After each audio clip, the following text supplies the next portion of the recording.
aussi, je suis très content de retrouver la communauté des Kunta après un moment d'absence, parce que j'étais aussi dans mes propres combats. Et le combat des Kunta, c'est pour nous tous. Donc, je suis content de vous retrouver, vous tous, de partout. Juste pour nous saluer, tu vas nous écrire, je suis Kunta, je dois me battre pour ma liberté. Ma liberté, c'est la liberté en général. Alors, je voulais voir, oui, oui, de tout premier, merci beaucoup. Wow, je suis Kunta, je dois me battre pour ma liberté. Je suis Kunta, je suis Kunta. Voilà, wow, merci beaucoup. Ça pleut tellement que je ne sais pas citer les noms et je ne sais pas si Eric va nous aider, mais c'est vraiment beaucoup déjà. On sent que ça valait la peine de réserver une soirée avec la communauté des Kunta à travers le monde. Merci beaucoup, merci. Je vois vraiment que vous êtes réveillés, que vous êtes des vrais Kunta, pas les Kunta qui combattent un peu aujourd'hui et vont s'endormir, mais vous êtes des vrais Kunta qui est en train de se battre. Merci surtout à Eric et les bureaux pour m'avoir harcelé, coach, il faut faire quelque chose pour la communauté.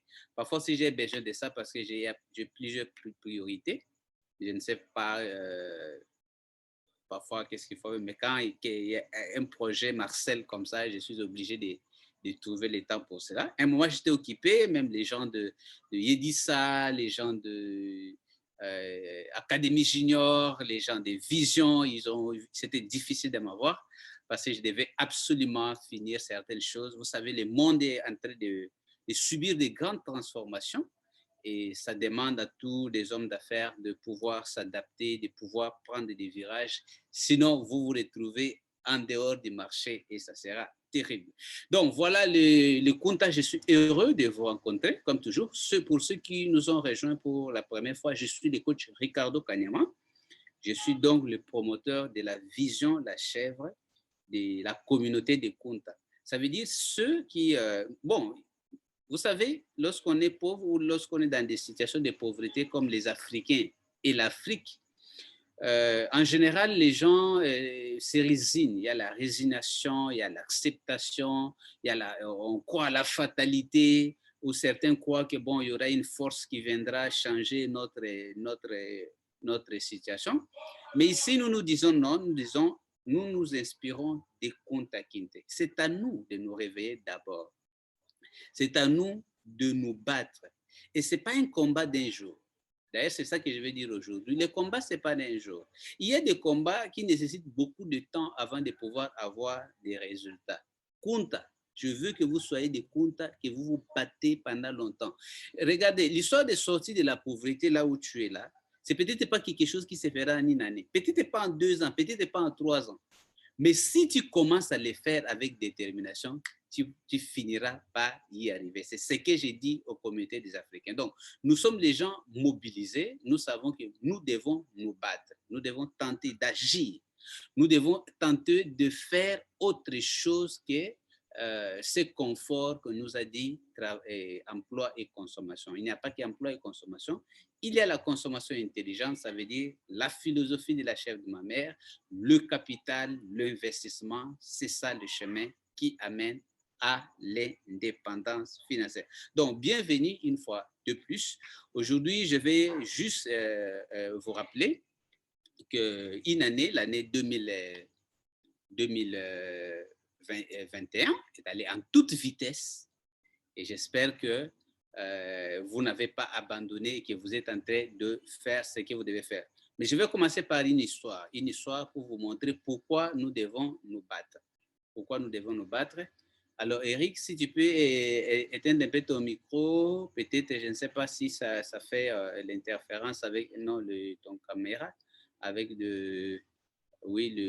la communauté. Voilà, merci beaucoup. Si vous avez des soucis, vous pouvez toujours écrire les comptes et je vais tenter d'améliorer. Oui, c'est bon. Voilà.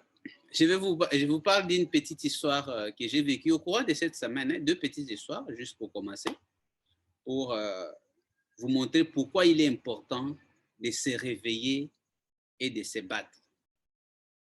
Je suis allé dans une administration, je devais faire quelques formalités. Et là, j'ai trouvé quelqu'un qui a un peu l'âge de mon père, donc quelqu'un qui est dans la soixantaine, 65. Vous savez, ce genre de personnes, quand tu as un problème qui te dépasse, tu commences à parler à tout le monde. Tu commences à parler à tout le monde de tes problèmes. Alors, j'arrive, j'ai vu que le monsieur, il était fâché, il commençait à parler. Je lui ai posé la question, j'ai dit, mais parce qu'il était sur la table de la réception. Il m'a dit, non, c'est pas moi, ce sont des jeunes, les jeunes, ils vont venir. Maintenant, vous êtes en train de nous foutre dehors. Vous voulez que nous puissions aller mourir d'AVC. Alors, je dis, mais c'est quoi encore cette histoire ici? Alors, il explique, il dit non, on veut que nous puissions prendre des retraites pour aller nous reposer et aller mourir des AVC. Alors, moi, je lui ai dit, mais non, mais la retraite, c'est une bonne chose, vous ne voulez pas vous reposer? Alors, il me regarde, il dit, c'est reposer? Alors, il faut se reposer à 50 ou à 60 ans. J'ai dit, oui, mais on ne travaille pas toute la vie, il faut se reposer.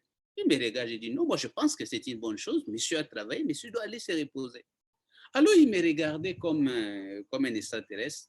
Alors, j'ai compris, le vrai problème, c'est quoi? Le vrai problème, ce n'est pas la retraite. Le vrai problème, c'est que les gens ont vécu. Il a fait 35 ans de carrière. Il n'avait jamais pris le temps de se créer une autre alternative à part son emploi. Donc, vous savez, c'est cette génération qui est entrée dans la fonction publique avec l'idée de dire, voilà, j'entre dans la fonction publique, je suis stable, j'ai mon salaire assuré, je peux aller ne pas travailler, on va me payer, je peux m'absenter, j'arrive au travail, je cause du matin au soir, la vie est assurée. Mais ils ne savaient pas qu'ils vont payer ça un jour. Maintenant, on te dit, tu vas en retraite et tu te rebelles. Mais c'est la faute de qui? Tout le monde sait que si tu entres dans la fonction publique de certains pays, après 35 ans de service, tu peux aller en retraite ou 40 ans. Mais les gens, ils veulent rester 60 ans de service, non. C'est justement pour vous montrer que tôt ou tard, si vous refusez de faire le combat pour l'indépendance financière, vous risquerez de le payer.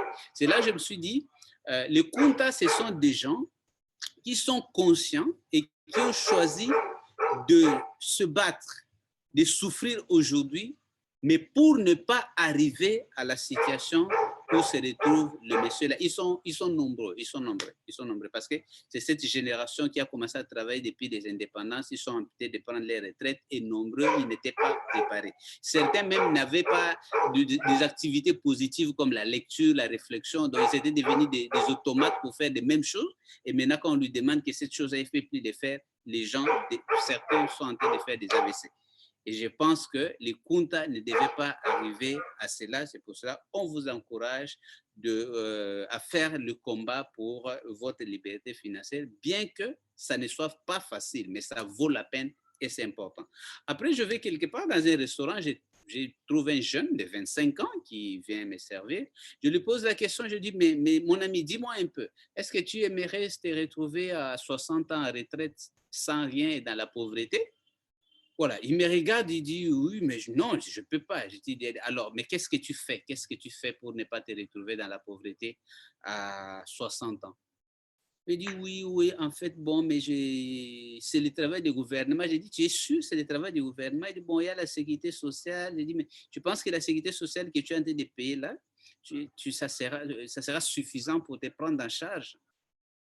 C'est là il me dit, oui, avec l'inflation, ce n'est pas grand-chose, mais je ne sais pas ce que je vais faire. Je dis, c'est à toi de faire une partie du travail, il ne faut pas attendre le gouvernement. Alors, je lui ai posé la question, je dis, si on t'avait demandé de garder 10% de ce que tu gagnes, ton salaire, pour pouvoir t'assurer l'indépendance financière un jour, est-ce que tu allais le faire? Il dit, oui. Je suis prêt et je devais le faire maintenant. Je dis, ça, c'est un véritable compte. Alors, donc, les jeunes qui ont 25 ans, aujourd'hui, est encore ignorant, il est préoccupé par l'idée de chercher un emploi, du confort, d'impressionner les autres, alors qu'il ne peut pas voir, que l'adulte est en train de souffrir. Je pense qu'être sage, c'est la capacité de se voir dans les autres. Quand tu vois aujourd'hui quelqu'un qui a 60 ans, qui va en retraite et qui parle en termes de AVC, toi tu as 20 ans, toi tu as 30 ans, toi tu as 40 ans, toi tu as 50 ans, c'est le moment de se dire non, il faut que j'agisse, il faut que je fasse quelque chose pour ne pas arriver dans la même situation comme cela. Et c'est cet esprit-là de compta. Alors, on parle de la détermination parce qu'on peut commencer, mais il faut persévérer. Vraiment, la persévérance, c'est le grand secret du succès. Ça veut dire le fait de continuer à agir, même si tous les jours, tu ne seras pas motivé, tous les jours, tu n'auras pas l'envie, même si tu vas rencontrer des désillusions, des échecs temporaires, tu vas te remettre en question, mais il est important comme investisseur, comme entrepreneur, de continuer de reprendre encore et encore. Parce que finalement, rien ne résiste, rien ne résiste devant la personne qui est déterminée. Rien ne résiste indéfiniment.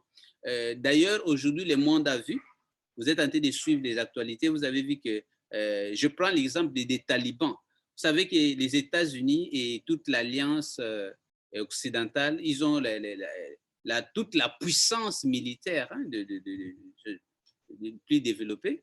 Mais vous avez vu que la résistance des talibans, bien qu'ils n'ont pas des armes aussi sophistiquées que les armes américaines, mais ils ont eu la détermination, ils ont eu la résistance pendant plus de 20 ans. Pendant plus de 20 ans. 20 ans de combat, 20 ans de résistance. 20 ans de résistance. Ils ont fini par gagner la guerre. Rien à faire. Tout le monde a vu et tout le monde en parle et tous les commentateurs, personne ne comprend. Et là, c'est un vrai exemple que nous devons prendre, mais dans notre combat économique. Ça veut dire, si nous sommes aussi déterminés dans le combat pour l'indépendance financière, la pauvreté finira par s'écrouler, par céder. Moi, je ne vois pas autre chose. Ça, je vous l'ai dit et je vous invite, chère communauté, si vous êtes déterminés et que vous continuez à vous battre, à résister à la pauvreté finira par vous céder la route. Vous finirez par atteindre l'indépendance financière. Voilà. On a eu cet exemple des talibans et nous avons maintenant l'exemple des Chinois, les Chinois qui, malgré toutes les politiques économiques, malgré tous les problèmes qu'ils ont eu dans leur histoire, ils se sont battus, ils ont cru. Ce n'était pas pendant une année, pendant 2 ans, pendant 10 ans, pendant 20 ans, mais nous voyons que 100 ans après aujourd'hui, la Chine est en train de devenir une puissance qui fait peur. Ça veut dire que toutes les communautés doivent se mobiliser ou doivent se préparer pour faire face à la Chine. Et c'est un exemple pour nous montrer que nous, Africains, aujourd'hui, on ne doit pas toujours croire. Quand on parle des Africains, tout le monde pleure, tout le monde parle des dictateurs qui ne partent pas, mais personne ne veut les faire partir. Tout le monde croit qu'il y a un jardin d'Éden qui va descendre du ciel devant nous. Tout le monde prie, mais personne ne veut travailler. Et quand quelqu'un commence à avoir moins de difficultés, il abandonne. Mais ce n'est pas ça. Il est temps que nous puissions changer. Regardez, si tu ne te bats pas pour ta vie, j'ai dit ça à mes enfants tous les jours, j'ai dit, mes enfants, il n'y a pas de repas gratuits. Il n'y a personne qui est là en train de travailler pour te donner à manger demain. Tout se paye. L'État va te vendre de l'eau, de l'électricité, il va te vendre la taxe de circulation et toutes sortes de choses. Donc, tu dois pas mal mettre dans ta tête que l'État est là pour te donner de l'argent. L'État crée des conditions pour que toi, tu puisses te battre et te prendre en charge. C'est ça l'esprit de Kunta. Et j'espère que c'est ça aussi l'esprit que vous êtes en train d'inculquer à vos enfants. Donc, cette détermination est importante parce que beaucoup de gens me disent, ah, est-ce que l'entrepreneuriat, c'est facile? Pourquoi vous voulez que ça soit facile? Hein? Pourquoi vous voulez que ça soit facile? Qu'est-ce qui est facile? L'échec? Vous savez qu'est-ce que ça signifie d'avoir travaillé toute la vie et de n'avoir rien réalisé? C'est une souffrance énorme. L'entrepreneuriat, c'est un championnat de haut niveau, mais qui te donne l'avantage de grandir. Oui, tu vas échouer, tu feras des nuits blanches. Oui, tu auras des moments où tu vas te remettre en question. Tu seras au moment où tu arriveras à quelques secondes ou à quelques mètres du précipice. C'est ça l'entrepreneuriat. Mais tu grandiras. Tôt ou tard, tu réussiras. Je sais que beaucoup de Kunta, depuis qu'ils ont commencé, c'est un cru que c'est un jeu. Ils ont tenté ceci, tenté cela, ça n'a pas marché. Mais c'est ça les schémas. Au moins, tu gagnes l'expérience, tu gagnes l'endurance, tu résistes à l'AVC, parce que cet échec que tu vis aujourd'hui, quelqu'un d'autre va le vivre dans 30 ans et je pense qu'il ne va pas supporter. Et en plus, en Afrique, hein, quand tu fais quelque chose, les gens, ils sont là, ils observent, hein, ils se disent, est-ce que ça va marcher? Est-ce que ça va marcher? Tout le monde fait être les prophètes qui disent que ça ne marchera pas. Alors, ils attendent une année. Oui, mais tu as dit une année, tu vas atteindre l'indépendance, ça sera pour quand? 2 ans, 3 ans? Mais ce qu'ils oublient, que les jours où tu vas atteindre cette indépendance financière, ils seront en retard de 10 ans. Ça sera difficile de rattraper ce retard, mais tu vas devenir l'occultiste, le sorcier, le méchant, celui qui se croit. Donc, alors, on devient jaloux tout simplement parce qu'on avait refusé de faire le combat. Alors, durant une année, je pense qu'il y a des choses que je vous ai toujours dit ici. Je vous dis, c'est lorsque la préparation rencontre l'opportunité qu'il y a succès. Ça, c'est une formule que j'ai partagée avec tous les comptables. Mais vous devez savoir que l'opportunité vient à celui qui se prépare, à celui qui se prépare. L'entrepreneuriat, ce n'est pas seulement courir. Le moment que vous prenez pour votre transformation, pour cultiver votre intelligence, le moment de recherche, le moment de réflexion, le moment d'étude, le moment de planification, tout cela, ça fait partie de l'entrepreneuriat. Bon, parfois on vient voir seulement lorsqu'un bureau est ouvert avec les employés qui sont en train de travailler. Mais il y a des étapes avant d'arriver là. Il y a des étapes. Il y a des étapes. J'aime parfois observer certaines choses. Là, il y a une grande société de télécommunications qui doit opérer en Angola maintenant. Si les gens ils savent, c'est Africell, qui a sa licence depuis 2 ans, je pense, mais il n'a pas encore d'antenne, il n'y a rien. Il n'y a rien. Alors, tu diras qu'il ne faut pas de travail, mais oui, moi, je sais qu'ils sont en train de recruter les personnels, ils sont en train de traîner les personnels, ils sont en train de mettre tout en place. Et un bon jour, ça sera, boum, ils ont ouvert et tout le monde vient entrer. Non, c'est ça l'entrepreneuriat. Il y a des étapes préliminaires.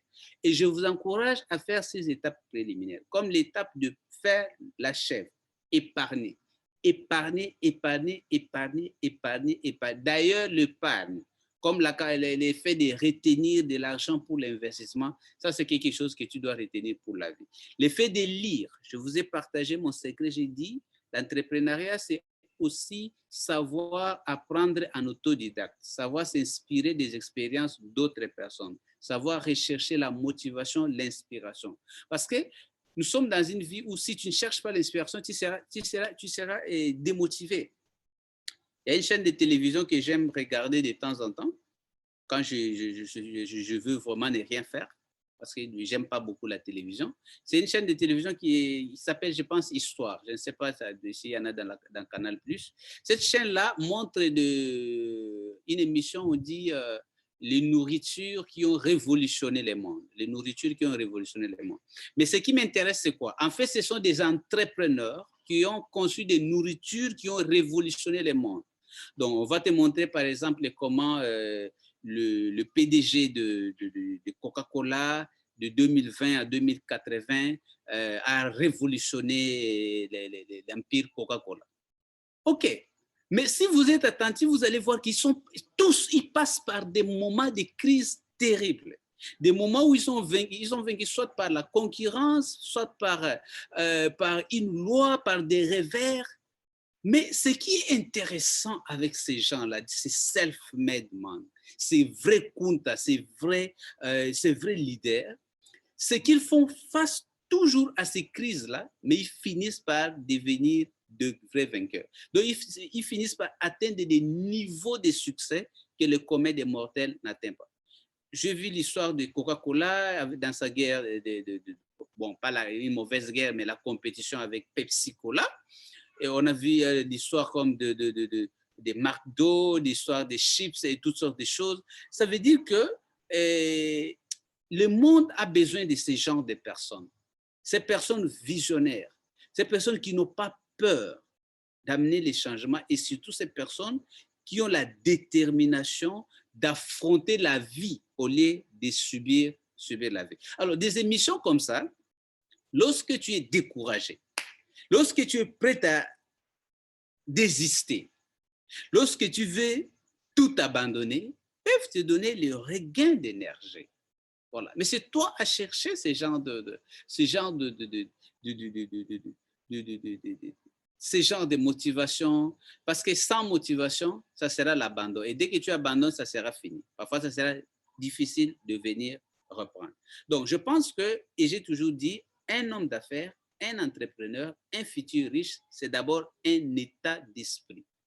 Et ton état d'esprit, c'est un grand capital, c'est un grand potentiel. C'est ça qui te dira durant toute ta vie. Alors, tu as besoin donc de créer un état d'esprit approprié qui te permettra de réussir. Sans oublier qu'un vrai homme d'affaires, c'est un stratège. Hein? Si tu n'as pas fait les plans, comment tu vas gérer les 5 ans ici? Nous avons commencé en 2020, nous sommes en 2021, 2022, 2023. Tu seras surpris qu'on arrive en 2030, tu n'as rien fait. Bon, ça ne doit pas être le cas de Kunta. Kunta, tu te bats, il faut continuer à te battre. Même s'il faut progresser 1 centimètre par jour, c'est tout ce qu'il faut. C'est tout ce qu'il faut dans un monde où les autres restent statiques. Si tu peux progresser 1 centimètre par jour, tu finiras par marquer la différence. Est-ce que les Kunta sont là? Vous êtes encore prêts à accepter de vous battre? Oui, oui, oui. Merci beaucoup. Je vois que vous voulez faire le combat. Donc, tout le temps, il n'y aura pas quelqu'un qui sera derrière toi pour venir t'encourager. Oui, de temps en temps, les coachs peuvent venir vous encourager. Mais vous savez, moi-même, les coachs, j'ai vu parfois des revers terribles. Mais je n'ai pas besoin que les gens m'encouragent. Je dois me motiver moi-même. J'ai dit, je suis Kunta, je dois rebondir. Kunta a rebondi plusieurs fois. Même lorsqu'on a coupé les pieds, il a rebondi. C'est un esprit. Donc, quand on est un esprit pour se battre, on doit se battre. On doit se battre.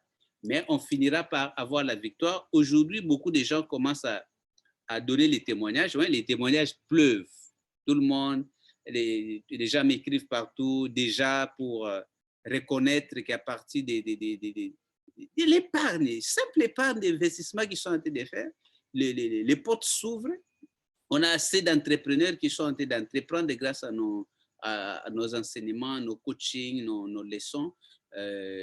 Bien qu'ils ne sont pas encore devenus des grands multimillionnaires, mais ils sont en train d'avancer et ça m'encourage beaucoup. Vraiment, je rêve de voir toute une armée d'Africains de partout, hein, de la diaspora, du consulat, de tous les pays, qui est comme ça une génération de créateurs, une génération de self-made man, des vrais Kunta qui peuvent créer les opportunités pour eux-mêmes et pour d'autres personnes. Non seulement cette génération de gens qui sont des problèmes pour qui on doit tout créer, on doit créer un emploi, on doit créer ceci. Oui, c'est confortable, mais je crois que l'Afrique n'a pas besoin beaucoup de cela. L'Afrique, aujourd'hui, a une jeunesse qui étudie, a une jeunesse qui a besoin de l'emploi. Donc, il a besoin qu'il y ait des leaders qui travaillent pour créer des emplois pour d'autres personnes. Et c'est le travail de Kunta, c'est le travail de cette vision. Vous savez la vérité, vous savez que nous avons le potentiel et le pouvoir pour réussir. Vous savez que si vous faites certaines actions et vous suivez certains principes qui sont des lois de cause à effet, ces mêmes lois qui ont aidé certains à réussir peuvent vous aider à vous aussi à réussir. Alors, nous tendons vers la fin de l'année. Ça sera dans quelques mois. C'est le temps parfois pour ceux qui étaient un peu distraits, qui étaient un peu déconcentrés, qui étaient un peu démotivés, de se réveiller. Je vous demande de vous réveiller. Réveillez-vous, commencez au moins à vous préparer pour avoir une année de puissance, l'année 2022. Ça se prépare maintenant. Ce n'est pas lorsqu'on arrive les 25, les 26, tu commences à dire, ah oui, mais 2022 arrive. Non, le 26 décembre, non, ça sera trop tard. Tu dois déjà commencer à partir de ce mois de septembre, à partir de ce mois d'octobre. Tu commences à faire le bilan de cette année. Est-ce que cette année, tu as lu suffisamment de livres? Est-ce que cette année, tu as fait l'autosuggestion? Est-ce que cette année, tu es venu dans des conférences? Je remercie les ambassadeurs. Hein, merci les ambassadeurs pour l'honneur que vous m'avez fait. Vous êtes venus de partout à notre conférence d'Abidjan. Bon, je sais qu'au Gabon, ce n'était pas possible à cause des restrictions sanitaires, mais j'étais heureux de voir beaucoup d'ambassadeurs à Abidjan. Merci beaucoup d'abord à l'ambassadeur national de la Côte d'Ivoire et tous les ambassadeurs qui sont venus, l'ambassadeur de Ghana, des ambassadeurs qui sont venus de la Guinée, un peu de partout. C'est vraiment pour montrer que vous êtes mobilisés et que notre combat vaut la peine et j'espère que vous continuerez à rester mobilisés. Les ambassadeurs du Congo-Brazzaville et de Burkina Faso. Si ça se confirme, mon programme est un peu compliqué ces derniers temps, mais je crois qu'à 60% de chances, je pourrais être là avec vous. Ça sera une très bonne opportunité. On a passé des bons moments avec des ambassadeurs du Gabon, l'ambassadrice Gladys et toute l'équipe qui était là. Et on voit que les gens commencent à se réveiller, donc le combat de Kunta doit continuer. Donc, certainement, nombreux vont passer par des stades où ils seront des auto-entrepreneurs. Auto-entrepreneurs, c'est un stade que j'appelle qui est difficile parce qu'à ce stade-là, tu dois faire beaucoup de choses toi-même. Tu seras peut-être les chauffeurs, les comptables, les livreurs, les producteurs, les responsables des ressources humaines. Ça veut dire que toi-même, tu dois faire beaucoup de choses. Tu dois apprendre aussi beaucoup de choses. Un entrepreneur ne peut pas apprendre une seule chose. Un entrepreneur, tout le temps, doit maîtriser beaucoup de choses. Beaucoup de choses, oui. Il faut que tu maîtrises plus de choses que le commun des mortels. Tu dois chercher de l'information.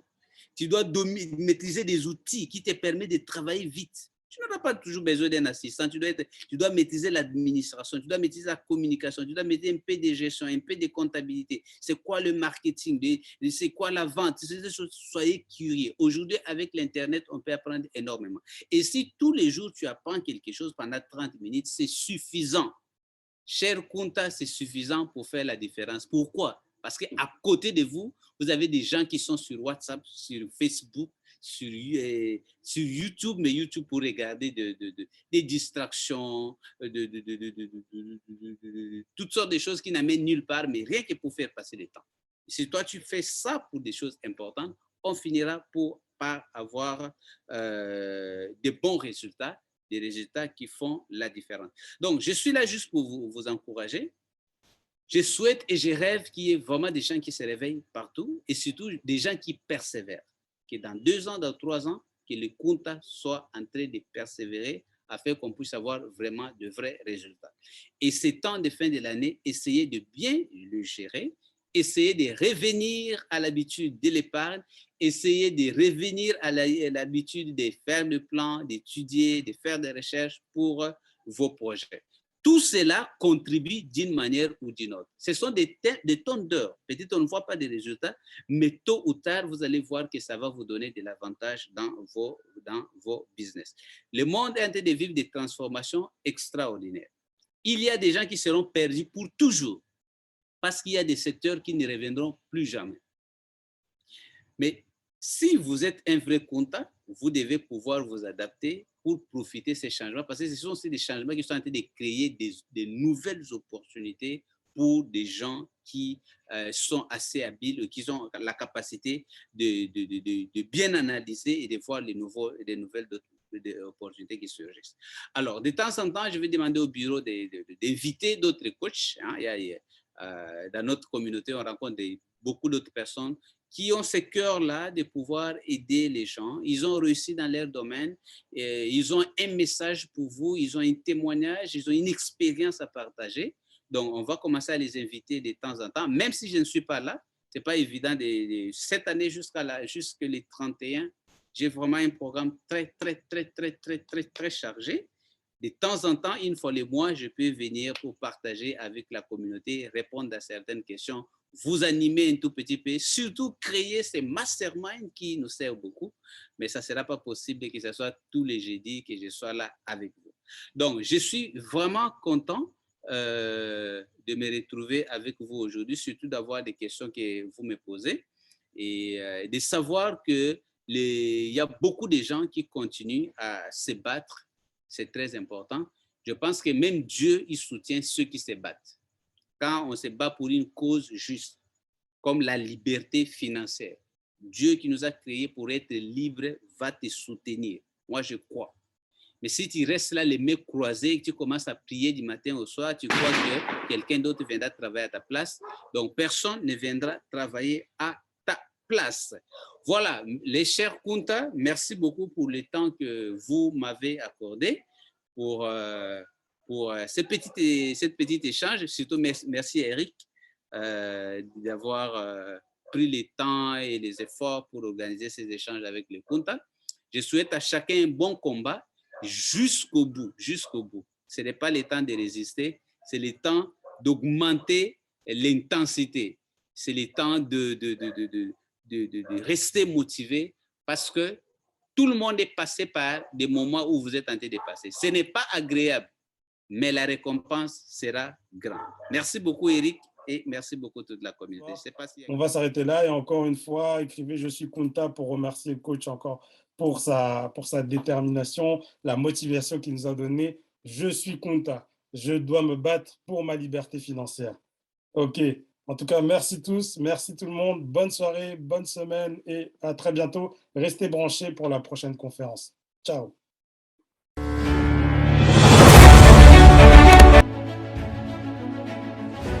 Nous considérons la pauvreté qui touche des milliers de gens comme une forme d'injustice, de déshumanisation et source de souffrances diverses, au même titre que l'esclavage dans les siècles passés.